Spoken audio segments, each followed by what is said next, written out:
Bonjour à toutes et à tous, bienvenue sur NDP Web et sur les ondes de la RPL, notre partenaire. Je suis Carole Sigran, professeure documentaliste à Notre-Dame-de-Peltre. Je suis en compagnie de Pierre Vandel, bonjour Pierre, Bonjour. écrivain et enseignant donc de la Vallée de l'Orne, qui a gentiment accepté notre invitation donc, pour rencontrer nos élèves de troisième, mais également pour cette interview. Donc merci beaucoup Pierre d'être avec nous. C'est moi qui vous remercie. Donc vous avez écrit 5 romans et 2 recueils de poésie. Oui. Donc nous aimerions savoir comment avez-vous découvert votre passion sur l'écriture. Alors, déjà en vrai, il y a 5 romans et 3 recueils de poésie, mais le premier recueil de poésie n'est plus édité aujourd'hui. Il était sorti aux éditions du Chasseur Abstrait à la fin des années 2010 et malheureusement, il n'est plus édité aujourd'hui. Donc, j'ai 2 recueils de poésie, comme vous l'avez dit, et bien 5 romans, et bientôt un recueil de nouvelles qui sera la suite des aventures de Paul Maxence dans Jeu est un autre, dans mon roman. Alors, comment je suis venu à l'écriture?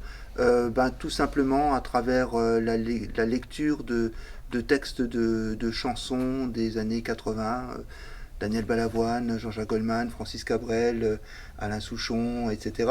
Et à travers les textes, je trouvais que ce qui était dit était très beau. Et moi aussi, j'ai voulu, à un moment donné, écrire des poésies à la manière d'eux. Voilà. Donc en fait ce sont Des poésies que j'ai écrites tout d'abord, et ce n'est que très longtemps plus tard que je me suis décidé à me mettre au roman.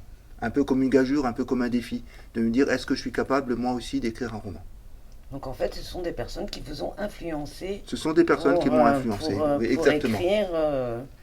Est-ce que justement vous avez un processus d'écriture, des routines spécifiques pour écrire Hmm. comment vous choisissez les sujets du Alors, pas livre? spécialement de routine. La seule routine que j'ai, c'est d'allumer mon ordinateur et d'ouvrir la page Word que j'ai commencé dans mon roman. Et là, si les idées me viennent, je continue à écrire. Et si ça ne vient pas, tant pis, je n'écrirai rien pour la journée là. Je n'écris pas non plus tous les jours. Il peut se passer une semaine, voire 2 semaines pendant lesquelles je n'écris pas, ou je n'essaye pas du tout d'écrire. Et puis 4-5 jours de suite où je vais écrire quelques chapitres.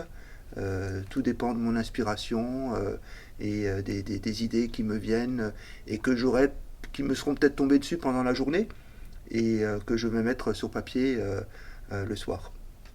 Donc on va parler justement de ces ouvrages. Donc on va commencer par le premier. Donc c'était de la poésie, Le Passant. Exactement. Voilà. Donc est-ce que vous pourriez nous en parler un petit peu? Alors Le Passant, c'est un recueil de poésie que j'ai écrit autour des années 2010.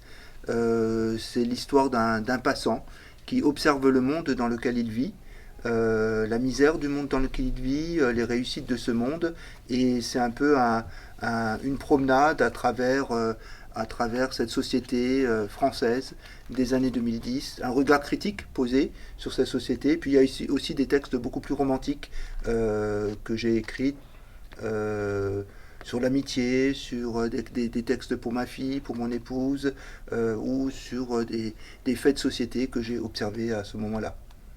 Est-ce qu'il y a des textes justement engagés?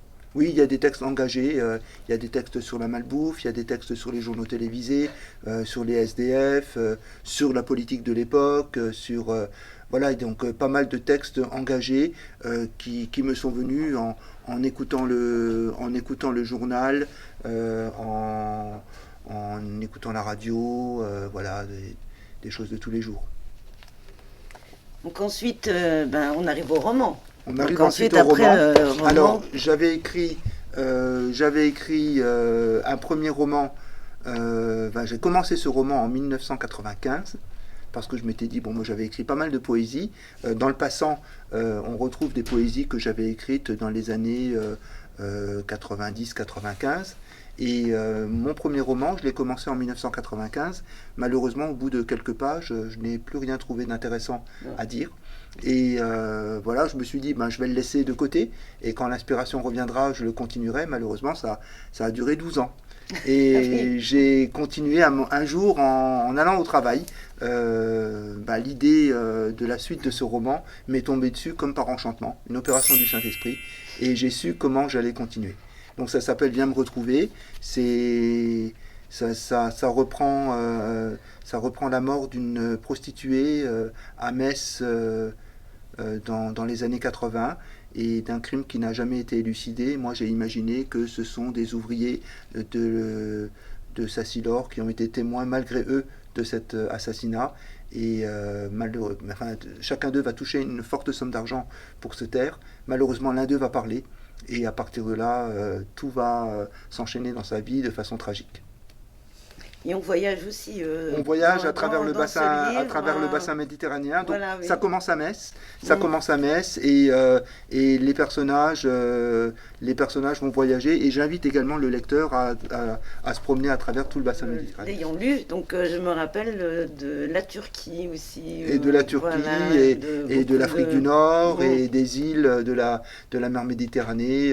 Voilà, c'est vraiment, c'est pas un voyage de vacances, mais c'est un voyage, c'est une cavale qui est faite par un des personnages principaux et qui va inviter sa fille à venir le retrouver dans l'endroit où il se trouve, parce que lui, il est suspecté de...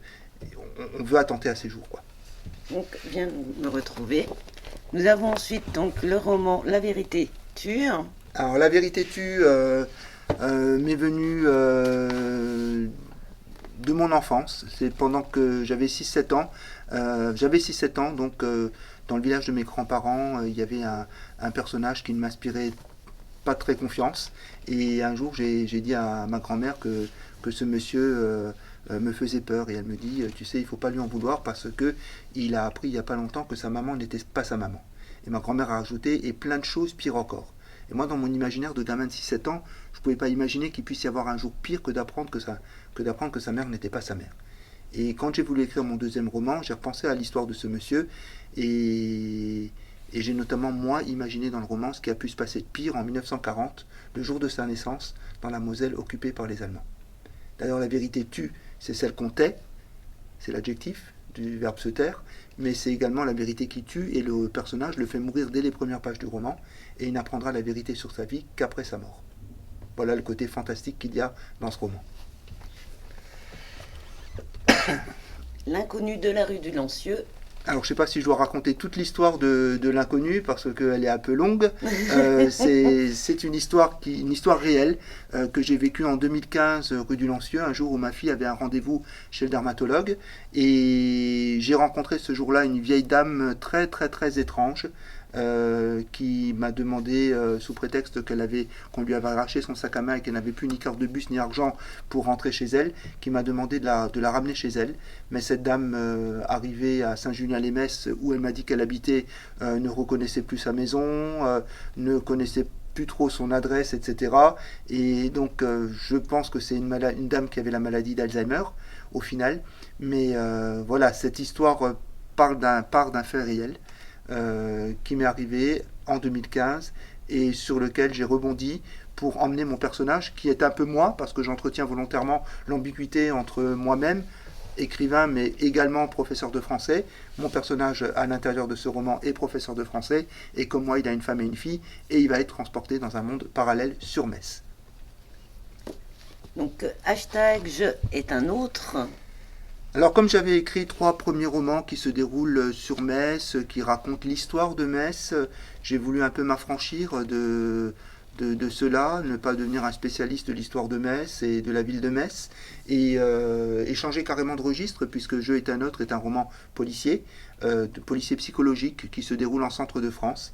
C'est l'histoire de Paul Maxence, qui travaille dans une société de transport et qui est fou amoureux de Valentine, sa collègue de travail. Et il espère pouvoir l'inviter pour les fêtes de fin d'année. Malheureusement, Valentine lui apprend que Régis, le grand séducteur de l'entreprise, l'invite déjà dans son chalet à Courchevel. Et contre un chalet à Courchevel, Paul ne peut rien faire.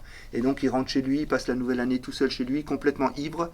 Et dans son état d'ébriété, il ne rêve que d'une chose, c'est que ce Régis qui lui vole sa Valentine, qu'il aille au diable et qu'il meure. Et effectivement, le 7 janvier, quand il revient à l'entreprise, il apprend que Régis a été assassiné et que son corps a été retrouvé le 1er de l'an dans les rues de Courchevel. Il y a même un portrait robot qui a été établi, qui ressemble étrangement à Paul. Mais Paul, lui, étant à 250 km de là, dans l'état d'ébriété dans lequel il se trouvait, il était incapable de prendre sa voiture. L'inspecteur de police qui mène l'enquête va remarquer que quelques années auparavant, à la mort du beau-frère de Paul, un type que Paul détestait également plus que tout, c'était déjà son portrait robot qui avait été établi. Et là, dans la vie de Paul, il y a quelque chose qui ne va pas. Comment se fait-il qu'à chaque fois qu'il hait vraiment quelqu'un, cette personne soit découverte assassinée et qu'en plus, en même temps, son portrait robot soit identifié? Parce que ce ne sont pas les deux seuls morts qu'il y aura dans ce roman.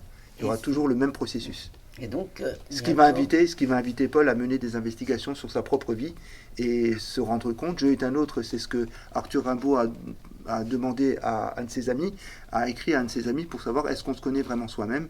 Et de cette façon, Paul Maxence va se rendre compte qu'il ne se connaissait vraiment que très peu. Et c'est celui-ci où prochainement il y aura... Alors, je viens de terminer l'écriture de la suite parce que exceptionnellement j'ai fait une suite à ce roman puisque la fin est assez ouverte et ça s'appelle Des nouvelles de Paul Maxence et c'est écrit en 3 nouvelles et ça devrait être disponible pour le salon du livre de Metz au début du mois d'avril. Donc ensuite, en collaboration donc avec Dominique Frigy. Oui, qui est également un peintre, un grand peintre reconnu, qui malheureusement n'avait plus peint pendant quelques années. Je n'arrêtais pas de l'encourager à reprendre la peinture. Et pendant le confinement en 2020, un jour du confinement, il m'a envoyé une première peinture. Puis je ne sais pas trop pourquoi, j'en ai fait une poésie. Le lendemain, il m'envoie une deuxième peinture. Il y a une deuxième poésie qui est faite. Et comme ça, on a pris le jeu en mars, avril, mai 2020, d'écrire des poésies et de faire des peintures. Et à la fin du confinement, j'ai montré ça à mon éditeur qui d'emblée a voulu qu'on en fasse un recueil. Ça s'intitule Confinement à 4 mains et ça nous permet de revivre cette période confinée qu'on a tous vécue du jour où on s'est retrouvé la première fois à la maison, le 16 mars je crois, ou le 18 mars, le premier qui allait faire les courses et qui s'est dévoué pour aller faire les courses, les morts qu'il y avait dans les EHPAD, savoir s'il y avait quelque chose de biblique dans ce qui nous arrivait. Là il y a une théorie du complot également, donc en une vingtaine de poésies, on a à peu près tout ce qui s'est passé pendant ces 3 mois de confinement en mars, avril et mai 2020. Donc le dernier qui est paru, donc qui est en librairie, la dernière parution, oui. Pas d'amis comme toi. Alors pas d'amis comme toi, certains reconnaîtront peut-être les paroles ou le titre de la chanson de Stéphane Escher, dont les paroles sont la pierre angulaire du roman. C'est un roman qui est un peu différent que les autres, donc c'est un roman policier aussi, mais plus un policier d'aventure, et en même temps un policier engagé sur notre société, qui va nous faire réfléchir sur l'évasion fiscale, l'optimisation fiscale. Et c'est l'histoire de Valentin Berger qui va se prendre quelques jours de vacances et qui va aller à Nassau, aux Bahamas. Et là-bas, il va rencontrer un ancien collaborateur de son père, un monsieur qui travaillait dans la banque de son père, que Valentin a connu quand il était tout gamin. Un monsieur pas très recommandable, qui néanmoins va se montrer charmant avec Valentin et qui va même lui proposer un poste dans la société fiscale qu'il dirige. Valentin hésite un petit peu et puis il va accepter. Et bien lui prend parce que très vite, il va devenir très riche. Et en plus, il va rencontrer l'amour de sa vie, son alter ego, là-bas, aux Bahamas. Tout va pour le mieux pour lui dans le plus beau des paradis fiscaux jusqu'au matin où cette jeune femme va être découverte assassinée et comble du malheur pour Valentin, c'est lui qui va être accusé du meurtre. À partir de là, j'invite le lecteur à partir en cavale avec Valentin, déjà de sortir clandestinement des Bahamas et partir en cavale à travers Miami, Londres, Liège en Belgique, Charleville-Mézières en France, Trèves en Allemagne, Metz, le Luxembourg, Metz, et puis retour sur Paris et peut-être aux Bahamas, qui sait, à la fin du roman, pour réhabiliter son image. Et justement, parmi ces ouvrages, est-ce qu'il y en a un qui était plus difficile à écrire Ah, clairement, c'était le premier, Viens me retrouver. Le premier. Peut-être parce que j'étais complètement novice et puis que je ne savais pas vraiment comment continuer. Peut-être que je m'étais mis moi-même également dans une impasse. et de laquelle je n'arrivais plus à sortir. Mais finalement, 12 ans après, j'ai réussi à sortir de cette impasse sans faire marche arrière. Et ça, c'est une idée qui m'a plu. Est-ce que dans vos recueils, vous avez envie de faire passer des messages justement à vos lecteurs? Alors, plus dans mes poésies que dans les romans, même si dans les romans, j'invite mes lecteurs à poser un regard critique sur notre société, comme je fais dans Pas d'amis comme toi, ou à poser un regard plutôt bienveillant sur ce qui s'est passé, pendant la Deuxième Guerre mondiale, à savoir qu'il n'y a pas les méchants d'un côté obligatoirement et les gentils de l'autre, et que même un Allemand pouvait, pendant la Deuxième Guerre mondiale, avoir ses raisons et être plus ou moins forcé à faire ce qu'il a dû faire, et il n'y avait pas que des gentils ou des méchants c'était pas aussi machiavélique et aussi manichéen. En parlant des lecteurs, justement, donc j'imagine que vous avez des retours. Oui, beaucoup de retours. Voilà, beaucoup de retours. Est-ce qu'il y a des messages qui vous ont touché plus que d'autres? Il y a déjà les messages, les retours de l'entourage proche quand ils ont lu. Alors je ne sais jamais si ce sont des retours vraiment de complaisance ou pas, mais voilà. Donc, mais généralement, je crois j'ai eu des critiques sur mes romans. Je pense à une personne, mais qui m'a dit que dans L'inconnu de la rue du Lancieux, qui m'a dit vous me l'avez bien vendu, mais finalement l'histoire des mondes parallèles, ça m'a pas trop plu. Voilà. Après, chacun réagit comme il veut, mais je vais dire que dans l'ensemble, j'ai je vais dire 95% de retours positifs et peut-être une petite part de 5% de retours plus dubitatifs ou vraiment négatifs, je n'ai jamais vraiment eu. Bon, moi, je les ai dévorés. Hein. Donc, c'est voilà, gentil, merci précise, beaucoup. Voilà, j'ai dévoré les romans, les recueils de poésie, pas encore, mais voilà. Les romans, je les ai tous dévorés en 2 jours. Il n'y a pas eu de critique négative. Voilà, c'était pas négatif. Et quel conseil vous pourriez donner à un jeune maintenant qui souhaiterait écrire? Tout simplement de se lancer. De se lancer, d'écrire son histoire, même si il va se dire oui mais je fais des fautes, etc. C'est pas grave, il faut se lancer, il faut avoir le courage d'écrire, prendre le temps d'écrire, essayer d'écrire du mieux possible et surtout avoir une histoire palpitante à raconter. Oui, voilà. Même si des fois il y a de la page blanche, ça peut revenir. Voilà, 12 ans après, ça peut revenir. Il ne faut pas désespérer. Il ne faut jamais désespérer. Mais vous savez, avoir une histoire à raconter et avoir sans cesse le souci de tenir son lecteur en haleine. Parce que finalement, la plus grande crainte pour un romancier, c'est de se dire, dans le chapitre ou à la fin du chapitre, le lecteur va abandonner. Voilà. Et c'est inciter le lecteur à reprendre sa lecture le plus rapidement possible pour que justement il arrive à la fin et puis qu'il soit séduit par le roman qu'il a lu. En tous les cas, c'est réussi parce que ça a été mon cas et le cas, je pense, de beaucoup de lecteurs. Que je vous recommande à tous et à toutes de vous rendre dans les librairies chez Isler Even, sur Metz, sur commande, etc. Il n'y a aucun souci. Au salon du livre près de chez vous. Il y a également donc page Facebook sur les réseaux sociaux également. Je suis actif sur les réseaux sociaux, sur ma page Facebook Pierre Vendel, Vendel, ou aussi sur Instagram Vendel Pierre tout attaché. Voilà. Je vous remercie. Merci Pierre d'avoir accepté notre interview. Merci à vous Carole. Merci aux auditeurs. Donc nous sommes très heureux d'avoir partagé cette passion du livre avec vous et nous vous souhaitons donc une bonne fin de journée à tous. Merci beaucoup. Au revoir. Moi non plus. Ça prend encore un montage. Tu peux couper, remettre et tout. Oui, je vais apprendre. Voilà, je sais déjà faire moi. Ok. Peut-être qu'il y aura du boulot. Voilà, un nouveau truc dans le bêtisier. Dans le bêtisier, effectivement.